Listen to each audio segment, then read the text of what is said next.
Hello everybody, this is YOSHI YEGUL. I'm the host of this new podcast show called Tokyo Expat Life, or you can call TEL. Good afternoon, Mr. Carlos Gil, or in Japanese way we say san. So those who never live in Japan, we say san after people's name that you respect. So like we don't distinguish Mr. and Ms. We just say san. So this is the manner that I've been doing for over 2 years to Carlos-san. or Jiru-san. I got used to be named Jiru-san, like Jiru and Jiru-san. Sure. Yoshi, it's a pleasure to be here. Well, thanks for the invitation. It's an honor to be with you guys watching us. I mean, finally, we made it. Yeah, we made it. Yes. So, thank you for watching this show. So, I decided to start this podcast show called Tokyo Expat Life because I have belonged to expat community in Tokyo for years. That I'm a guitarist, I'm a singer, I play the bass, drums, keyboards, all kinds. I'm a musician, but also I teach. And some people call me edutainer. It's education plus entertainer. So I've said myself edutainer. And so this is edutainment run by my company, YEGUL, YEGUL, just pronounce it as YEGUL. YEGUL Edutainment. And today, like, I'm super happy to invite Carlos-san as the very first guest of this TEL podcast show because he's a very busy man, as many other expat people in the world, but definitely he's one of the busiest people from Brazil, I believe in. There's always time for a good chat. Well, yeah, but like, you know, like there are so many things. Even today, like we plan to go to a Brazilian restaurant in Omotesando right next to Apple Store, but sorry that it just took so much time for preparation of this that you wouldn't believe that how many gears are here and how many things going on up to get this. We just literally placed everything, all the lighting equipments and everything all together. But is it all right? Actually, you guys can, those who are watching, you can actually give us comment that please do it. Say, oh, Yoshi, your hair is bad, or Yoshi, you know, I don't like the way you talk, or you know, everybody can say that. I'll introduce myself. Okay. Can I introduce myself? Oh yes, of course. I'm sorry, I talked too much. No, about that's myself. okay. That's okay because I know Yoshi because he's of course guitar and keyboard teacher of my son Vicente, who is improving a lot, I must tell you. And well, he's very interested in Brazilian music, and I'm Brazilian. I'm journalist. He means me, Yoshi. Yeah, Yoshi. Not your son. No. I don't think your son Vicente hasn't been interested in bossa nova yet. Not yet. Not yet. Yeah. Not but yet. It'll come. Yeah. It'll come soon. It will come. Yeah. And well, I'm a journalist, and I came to Japan 3 years and a half ago, basically because of the Olympics. So of course I didn't expect the Olympics to be postponed because of COVID. But everything in life has good and bad, parts or ways to see why things happen. And now I'm 3 years and a half in Japan because of the COVID, because otherwise I would have come back like 1 year and a half ago. So here we are. So, you know, Carlos-san, well, like, it was great honor to meet you through this, that I've been teaching the guitar to his son, but it was an amazing mission that you only come to Tokyo just to report Tokyo Olympics 2020. And then, be honest with you, as a friend, maybe I can say that I was very difficult to choose words about the environment that Tokyo Olympics 2020 may not may not happen last year, and so you are not the only one who was mentally really destroyed, but Yeah, it was tough. Yeah, But- psychologically speaking, it was. and We've been through hard times. Yeah. and then as a Japanese, that some people really been against having Olympics in Tokyo during this COVID era. Yeah, and I understand this opinion totally. Right. Yeah, as a non-Japanese, I must understand because in Brazil, with no COVID, of course, but there's been some opposition, and I think in London and all the cities that host the games. But at the end of the day, I think it was important, to hold the games not only for Tokyo but for the mankind. I think I love sports. I've been working with sports for more than 20 years. Although I'm a news correspondent here with covering both sports and general news, but my origin, my background is in the sports area.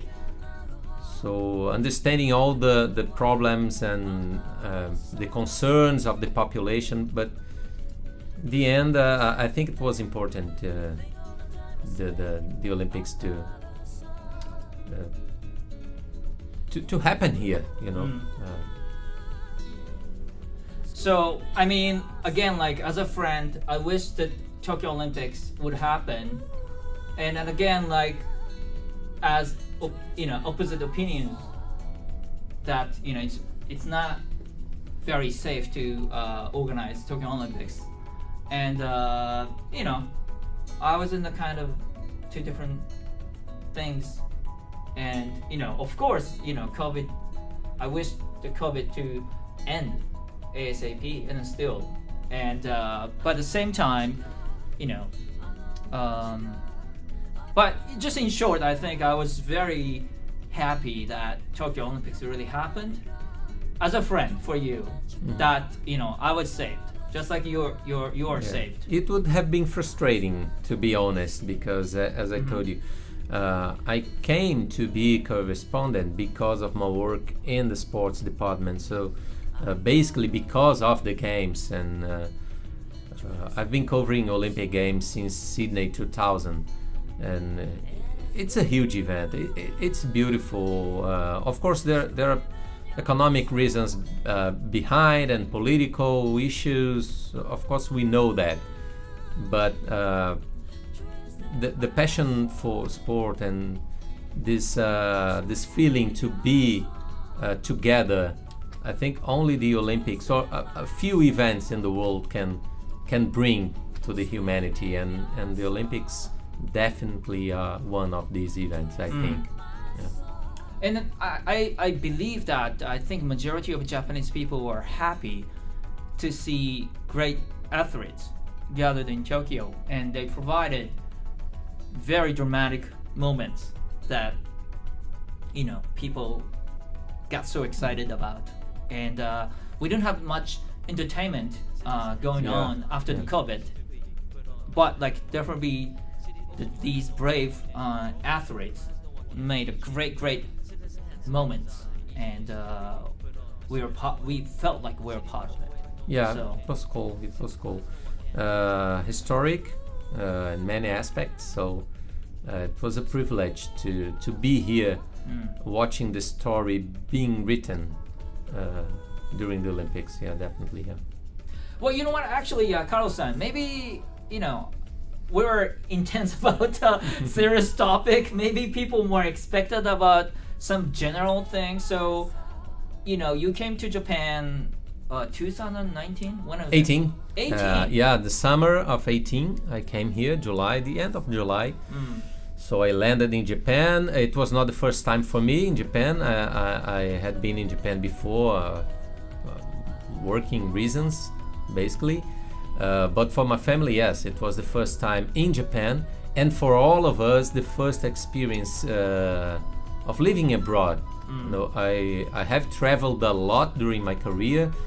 During 7 years, I covered Formula One, for example. Oh, wow. Yeah, so I've been to a lot of different countries, but it is the first time that I'm living in a different country, in a foreign country, and so far away from my home country. Oh yeah. And so different, and 12 hours of time difference, which makes even more difficult to talk to my relatives and to my friends, and and it's midnight in Japan, it's midday in Brazil.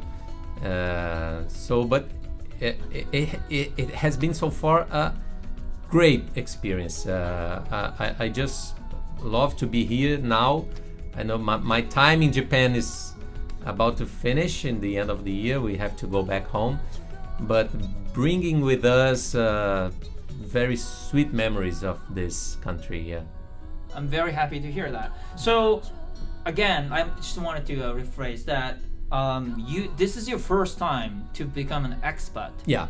You left your home country and you live in a different place, different country, different language, different manner, different food. Yeah. Yeah, so, the food, as you mentioned, the food, I think food is an important aspect of our culture, of our society, and a lot of friends, they always ask me, oh, you're gonna eat sushi every day. And, well, first of all, it's not uncommon to have sushi and sashimi and Japanese food in Brazil. Japanese food became very popular all around the world, and Brazil has this historical link with Japan, a big Japanese community. So it's not unusual at all to have Japanese food in Brazil. Of course, here the Japanese food from Japan, the original one, it's quite different in some aspects. For example, the variety of fish. In Brazil, we had sashimi or sushi, like basically salmon and tuna and maybe 2 or 3 different kinds of fish. But here we have a lot of different seafood, which is great. But I learned to appreciate different dishes of Japanese cuisine that I didn't know, like okonomiyaki, for example, or takoyaki, for example, that I love. So it's been very interesting. So, like, you're carioca. Well, actually, those who don't know what carioca means, let me rephrase. You're born in Rio de Janeiro. Yes. So those people who were born and raised in Rio de Janeiro, they're called carioca. Yes. Correct? Carioca is a house of white people in the Tupi language. Tupi were one of the tribes, original people from Brazil, Indian. They had contact with the Portuguese. Brazil is a mixture, The African came as slaves at first, and the African Brazilian people helped a lot to build our identity as a people, and a lot of European, Japanese immigration. So, yeah, but carioca is an Indian terminology, an Indian word to identify those who were born in the city of Rio de Janeiro. And I'm carioca, very proud to be carioca. yeah, you are. And so, like, just I want to, as a Japanese, I'm very curious that what is the first reaction when you had the real sushi in Japan? Oh, it's different because the fish is. In Brazil, it's not that it's thinner, I think, and as the Italian, they gave a lot of importance in pasta and pizza, not to the sauce or to the cheese, but the way they make the pasta. Here, the rice is very important as well. Right. In Brazil, it's not that important. It's much more important, the tuna, the salmon, or the ebi, the prawn, the shrimp, and the rice, whatever. It's rice. It's just rice. Yeah. But in Japan, rice is not just rice. Correct. It's the rice. It's correct. The base. Is maybe the most important part of the sushi is the quality of the rice. So it caught my attention. And the way you use the shoyu sauce in Brazil, it's soy sauce, like just throw a lot of sauce, and in Japan everything is very balanced and subtle. So this is very different as well. How about the culture that we eat sushi with our bare hands? It actually depends, but like some people use hands, not by chopsticks. Yeah, I think Brazil, everybody thinks that you only use chopsticks. Yeah, you don't eat with your hands. It's not usual. Yeah. Well, Carlos-san, I'm not sure whether you have tried it, but you should try it before you leave Japan. If you haven't, try eating sushi by your hands. Have you ever done it before? No. You should. Only chopsticks. Yeah. So like the hashi. Yeah. So like my big brother. I'll do that. Is quite picky about food, and he told me to do it or something like when we go to fancy restaurant. Great. We are always learning. There is, I think, still a restaurant in Roppongi, sushi restaurant called Fukuzushi, and some famous people, actresses used to go there. But anyway, so I tried with my hands, not by chopsticks. It tasted different. Believe it or not. Well, maybe psychological. I don't know. Yeah. Like guys, but the rituals are very important. Who are watching live streaming right now, go ahead. Please type your opinions about whether using hands or chopsticks change the quality of the taste of sushi. Let me know. But which is fun about food here in Tokyo is that, as I mentioned before, yes, a lot of friends say, "Oh, you have sushi every day." No, I can spend the whole month or maybe the whole semester without having sushi, because there are so many options of restaurants in Tokyo. Correct. Tokyo is the city with most Michelin star restaurants in the world, and you can find anything you want to eat. And in Brazil, it's very popular to find, it's easy, let's say, to find a good or affordable Japanese restaurant. But it's not that easy to find, for example, a good Thai food restaurant or Indian or Vietnamese, and you can find this in Tokyo. And I just love Asian flavors. So sometimes I'd rather go to an Indian restaurant or Thai or whatever than to a Japanese one. Although I love Japanese food, I like to try different kinds of food, and so I have this opportunity here. So, Carlos-san, you were reporting every day some local newses in Japan. Yeah, before Japan and Tokyo Asia. Olympics, Yeah. Right, and so you have traveled so many places in Japan, correct? Yes. Sometimes you flew to Kyushu, or I've been to more than 50, roughly 60 cities, I think. Yeah, in Japan. Wow. So that means like how often did you go to these places outside Tokyo? It depends. Sometimes we go for pleasure, of course, during a weekend or a holiday or vacation. Sometimes I need to go by it's a business trip or work reasons, and so it depends. But I've been, for example, to Hiroshima. They talk about the okonomiyaki is very popular and it's delicious actually, the way they prepare the okonomiyaki in Hiroshima. I've been to Hiroshima both for work reasons and for pleasure. So it's a city that I like very much in Japan. One of my favorite cities is Hiroshima. Yeah. Carlos-san, the interesting thing is this is supposed to be a podcast show, and most likely podcast show is pre-recorded. Yeah. Maybe. So we're doing some fancy YouTube live streaming right now. But I like and live. I'm a TV reporter after all, so I like to be live. And then actually, if you check your iPhone, go to my YouTube channel right now, EDUTAINMENT. Yeah. We've got some questions. Okay.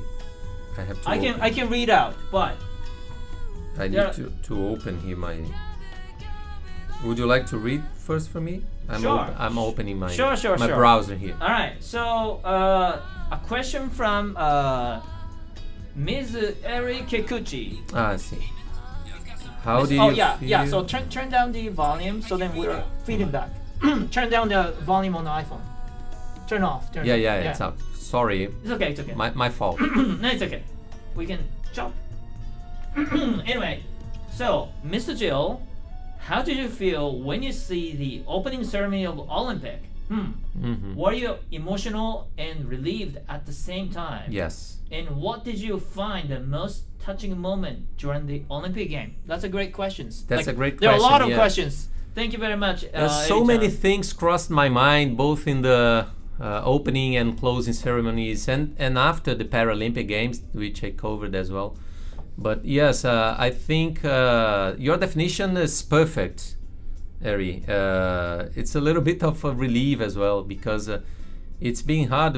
We didn't know if, for example, if the games were cancelled, we need to go back to Brazil before we were planning. So I've got 2 kids, and they are studying, of course, at school, and they have their friends, and we have our, our plans of life and things to do. So it's difficult to leave without an exact notion of what to do. I'll be here in the next 2 months, 3 months, 6 months, 1 year, I don't know. So yes, and about the favorite moment, well, I was covering gymnastics during the games, or part of the games, and there is this girl, Rebeca Andrade. She's a Brazilian gymnast, and Brazil had never won a gold medal with women in gymnastics, and she got a silver and a gold medal. And I knew her previously from Brazil. Oh, wow. She was a little girl, and it was very emotional. Because I knew Rebecca when she was like just a kid, just a child, and now she's Olympic champion, and it was. And it's been a kind of connection again with Brazil, because since I moved to Japan, I have never returned. So I'm 3 years and a half away from home. Oh wow, that's quite long. Yeah, that's quite a long. I haven't seen my dad for 3 years and a half, and my 2 sisters. My mom, she came to Japan before the COVID, before the pandemic. But I haven't seen my sisters and my dad, for example, for 3 years and a half.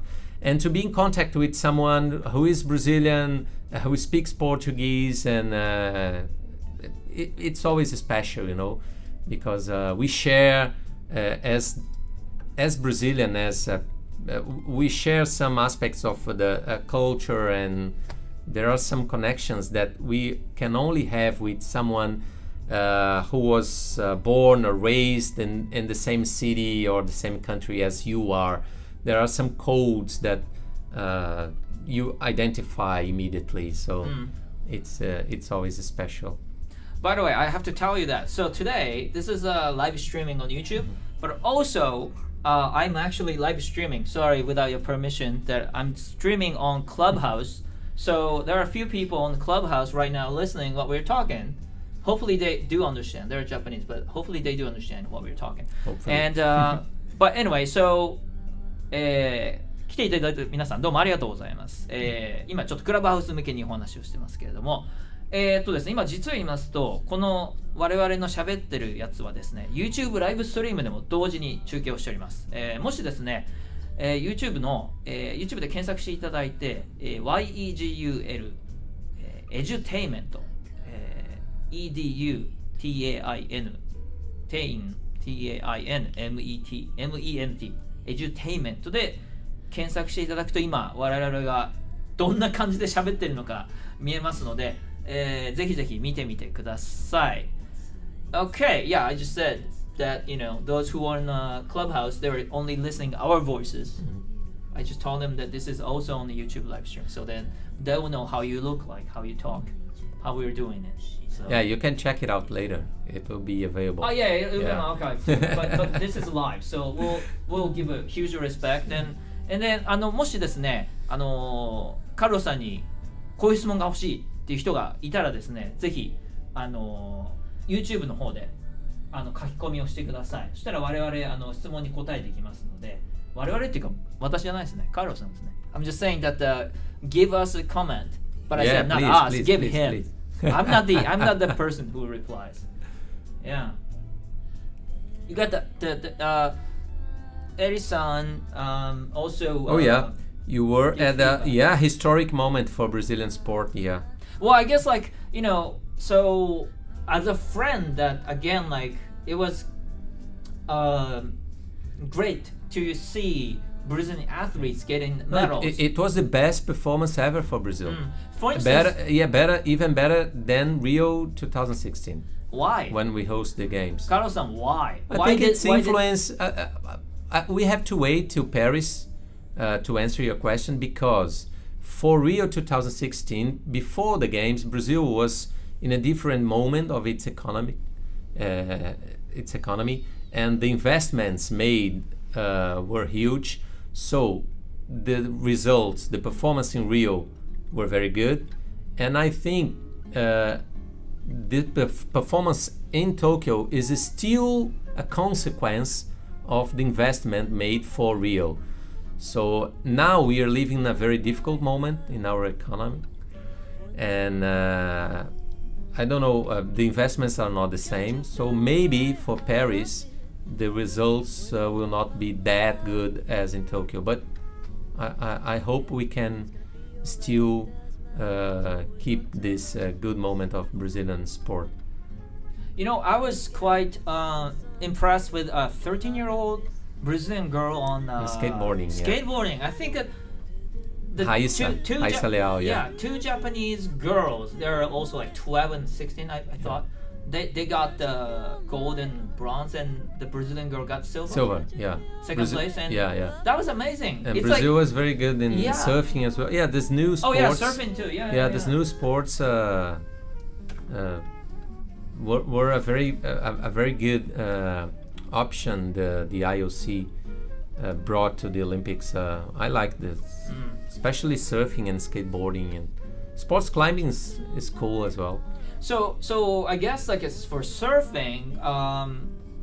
Are there a lot of cariokas doing surfing? Yeah, it's very popular in Rio, but the shore, we have more than 8,000 kilometers offshore. So the Olympic champion Ítalo is from the north of Brazil, from a city nearby Natal in the northeast of Brazil. But surfing is very, very popular in Rio. Oh wow! Skateboarding as well, but skateboarding is I think São Paulo is stronger. And maybe it's a very urban style. I think São Paulo and Tokyo are very similar cities in some aspects, you know.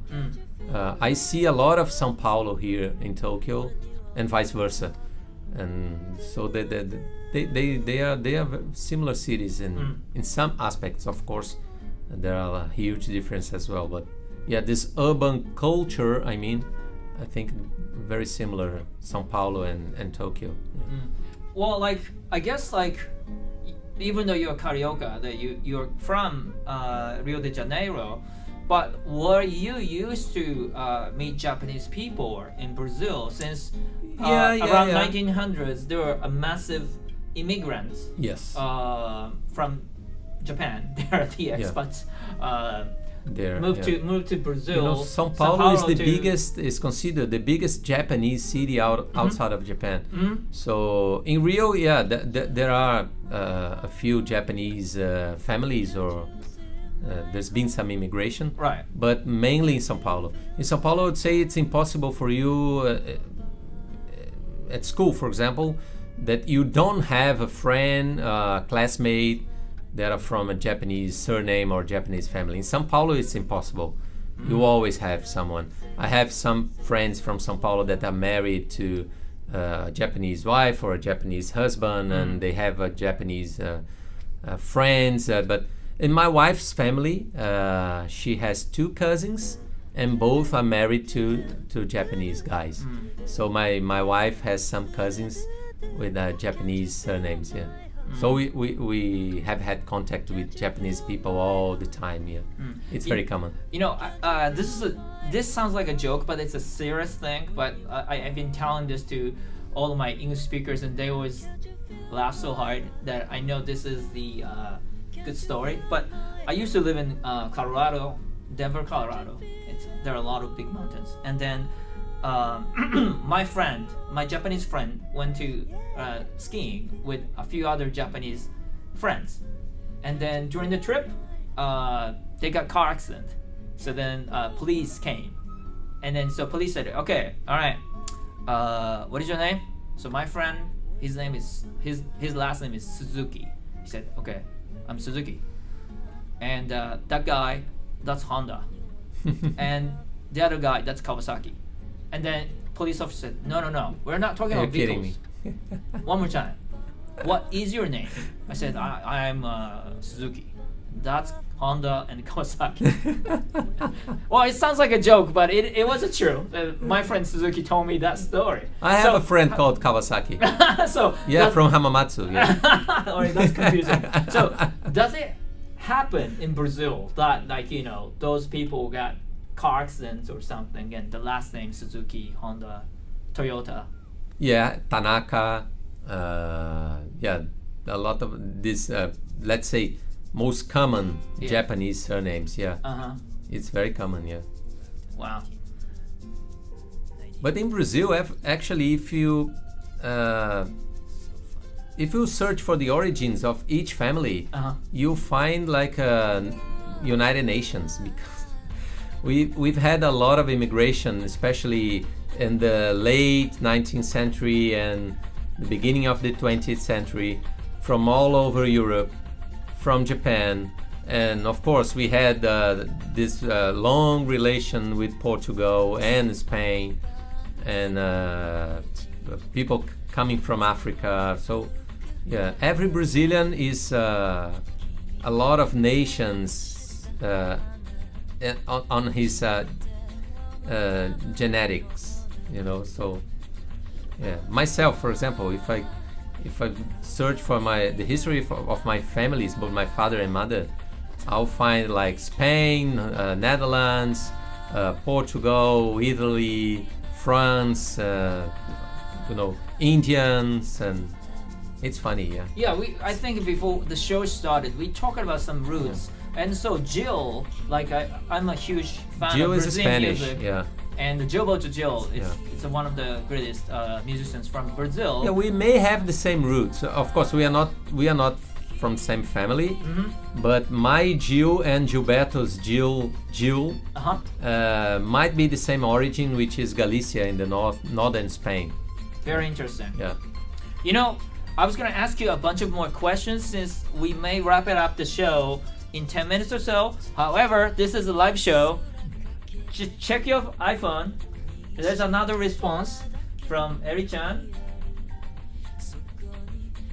Do you think Tokyo yes. Olympic was different from any other games in the past because of COVID-19? Yeah. How do you describe the atmosphere at the village? Yeah, I haven't been to the village when the athletes were there, because it's not allowed to the press to get inside the village, especially because of the COVID. But yeah, it's been different. No audience, no fans. Unfortunately, it's not the same atmosphere. I don't want to say that these Olympics are worst somehow comparing to other Olympics, because it seems that I'm not giving the right value to the athletes, what they achieved. So I think Olympic champion in Tokyo is as much champion as any other one. What he or she achieved winning these medals is a lot of effort is behind, and it's very important, of course. But in terms of atmosphere, of course it's not the same. It would have been lovely to have so many people from all over the world cheering and enjoying Tokyo, which is a wonderful city to visit. So it's not the same. And as an expat, I was fortunate enough to live here before the pandemic and to enjoy these other sides of Tokyo, because the world has changed a lot. So I can say that I lived in one Tokyo before the COVID and another one after the COVID. You know, Karo-san, we completely almost forgot that we have prepared that videos video, yeah, it's before fun. the COVID era. So those on Clubhouse, I'm sorry, you guys can hear only audio, but why don't you move to YouTube live stream right now, so then you can see the videos that the Karo-san took. So let me Let me switch to the video. Yeah, for those who are just listening to the podcast, this video was recorded before the pandemic, of course, and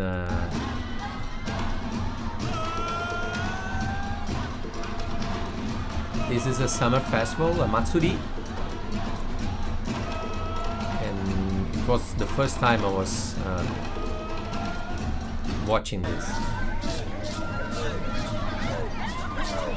This is in Roppongi Hills, correct? Yeah, Roppongi Hills. That's crazy. And that looks like a carnival in the Rio. Yeah. That's I talked to my wife, and after it looks like the Samba schools parade in Rio. Yeah, I know. The Rio Carnival. That after the last school to perform, the fans, the audience is authorized to jump in the avenue, in the street, and follow the school. So it looks like after the presentation, the Matsuri, we have been invited also to join and to be part of the dance and to sing together. It was so fun. Yeah, I love this. The Matsuris in Japan, especially those in the summer period, are very beautiful, and the Bonodori, there's this meaning with the people that are no longer with us, and celebrating the dead in some way, the memory of them, and it's beautiful, the message behind the party and the dance and the festival. So have you ever experienced the Asakusa Samba Carnival? Yeah. How do you compare with the Rio? It looks like a Rio Carnival from the 50s or the 40s or the 50s. Okay. When you don't have to pay, because now the carnival in Rio, if you wanna, watch the parade of the Samba school, there is the Samba Drome with big stands, like a stadium, an open air stadium. Yeah, open air stadium. So you need to buy the tickets, and the tickets are not cheap or expensive. Correct. Yeah, I've been there. There is this touristic area. Of course, the tickets are even more expensive for those who come from abroad. But in the past, people just they just sit along the avenue and watch and cheer for the favorite group, the favorite Samba school, and. I'm not from the 50s. I'm 44, but I imagine that stories that I heard about the carnival in the past. The carnival used to be like this, free of charge for anyone. I see. And no, it's. I was really touched by this Asakusa Carnival because really? Because it was in August 2018. I was here for just 1 month or so. And I was thinking about how powerful is the Brazilian culture, to have this kind of performance and festival that somehow is paying a tribute to Brazilian culture, to Brazilian carnival, so far away from Brazil.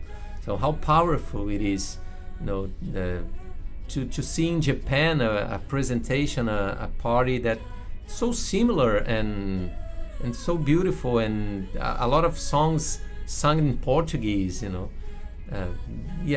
was very emotional for me to see that. Yeah, beautiful. It was kind of like when we had my students' concert at the Bauhaus in Roppongi, that I secretly prepared to play Gautaji Ipanema, from Ipanema for your family after your son's performance, and then I remember that some of your friends who came to the concert said like, "Oh my God, they played my country's song and they were touched and cried or something." And crying, So that was something that I didn't really expect. I was just trying to surprise that. I think music music is very special for Brazil. I think because we are a very rich country in terms of culture and music, and correct. Our identity.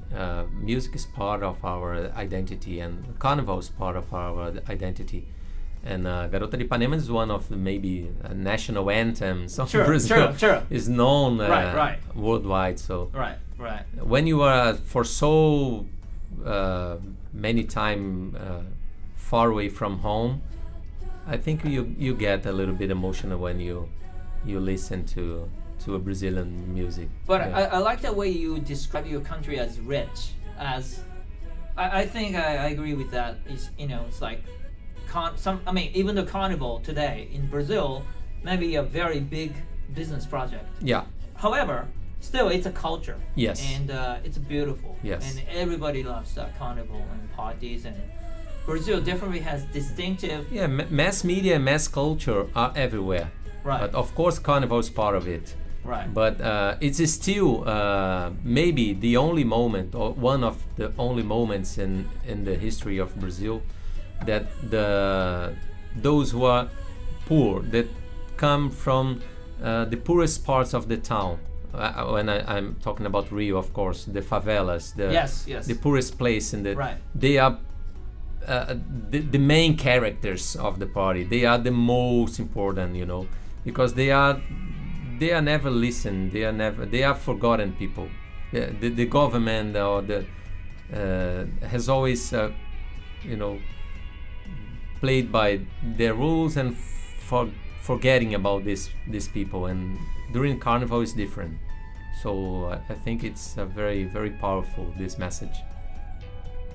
Carlos-san, we've been actually talking for more than 40 minutes already. And I was told that maybe the proper length of podcast is like up to 45 minutes or 30 minutes maybe. But it's fun. And then again, for listeners and then also Carlos-san, I don't want you to think this is our first and last time to get together to have podcast show. Of course, we can't talk everything within 40 minutes, 45 minutes. Yet, there are a lot of feedbacks from Eri-chan and Reed. So she said, where's the most favorite place in Tokyo and why? What's your advice will be for a person who is coming to Japan for the first time as an expat? So first question, where's your the most favorite place in Tokyo? Why? I'm not sure if I have one favorite place, but one thing that I love about Tokyo is that despite being the biggest metropolis in the world, is a very calm and peaceful and silent city. So it's quite different from Brazil, or at least big cities in Brazil like Rio, São Paulo. So one place that I think is okay. I'll pick up one place. I think the Meiji Shrine. Oh, but wow. not only the Meiji Shrine. I mean, its connections with the Yoyogi Park and Harajuku, which is vibrant, and Omotesando. I think Tokyo is a little bit there, It's chaotic and colorful and crazy, let's say, as in Harajuku. Yeah. But it's peaceful and calm and holy, let's say, as in Meiji. But I love that place. But there's a lot of parks in Tokyo that I like, and I think Tokyo is a lot of cities together, building one city, and this is fascinating for me. And if I could give a tip, I think you have to try to understand the place you are going to. I've been living for 3 years and a half in Tokyo, and I don't think I know Tokyo or Tokoyotsu or Japanese or Japan. I have a view, I have one point, I have an idea, but I'm always learning. For example, I didn't know about eating sushi with no chopsticks. I think every day we are learning, and you have to respect. The first thing is that you have to respect and try to understand. And as when you go to visit someone, you always say, "Oh, excuse me, can I get into your house?" I'm a visitor here. So I think this is the most important. Try to understand. Of course, there is no perfect society, there is no perfect city. Brazil has got its issues, its problems, as Japan, as America, as England, as Italy, as anywhere else in the world. But if you want to understand and to be respectful, things will be easier, I think. That's great. Well, Carlos-san, well, we can talk longer. Yeah. But maybe we are hungry and we are supposed to go to the Brazilian restaurant over there between here and the major shrine. This is fantastic here. We will find some place to go. In Tokyo, we always find some nice place to go, even during the pandemic. And hopefully it's finishing, it's going away. The numbers are better now. And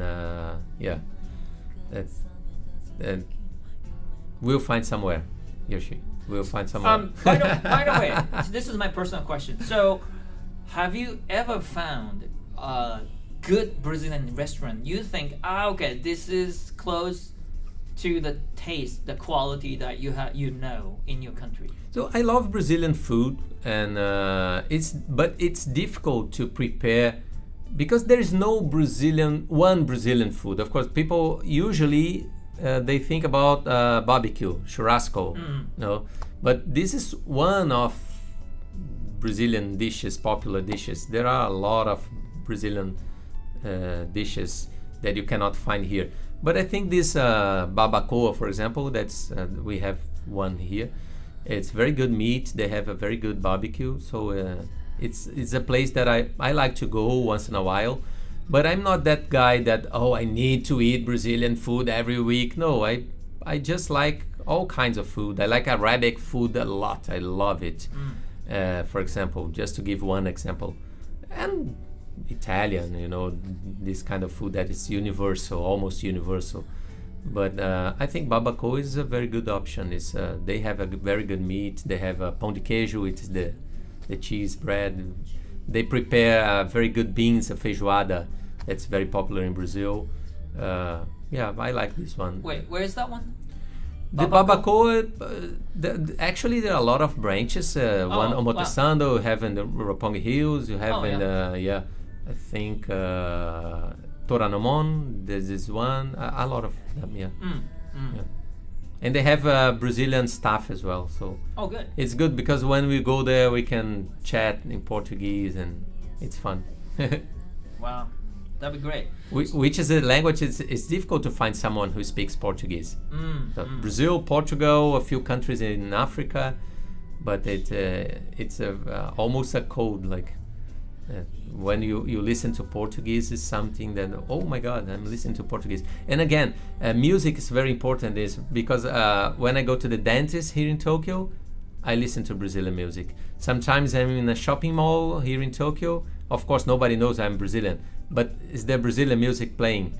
And say it's not someone wants to please me. It's just because Brazilian music is good and it's powerful and people like it.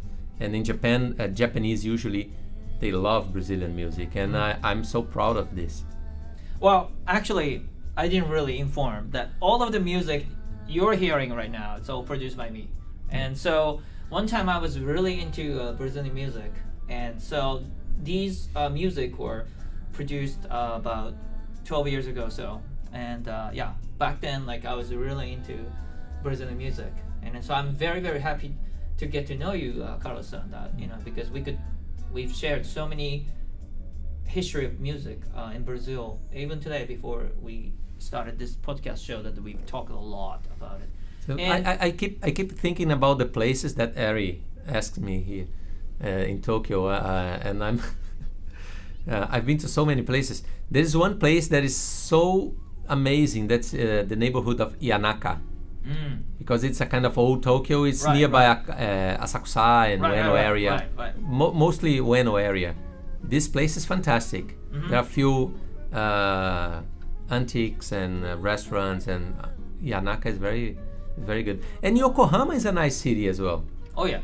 I like Yokohama, and sometimes it's in the in the shades of Tokyo. Right. But I like Yokohama as well. Well. There's a lot of places. There are just two that came to my mind now. But you know what?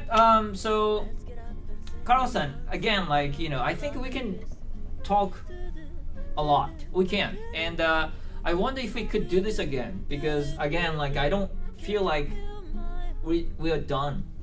That next time maybe I don't know. I'll prepare my guitar and practice Chega de Saudade or some of Brazilian music, and we'll collaborate together.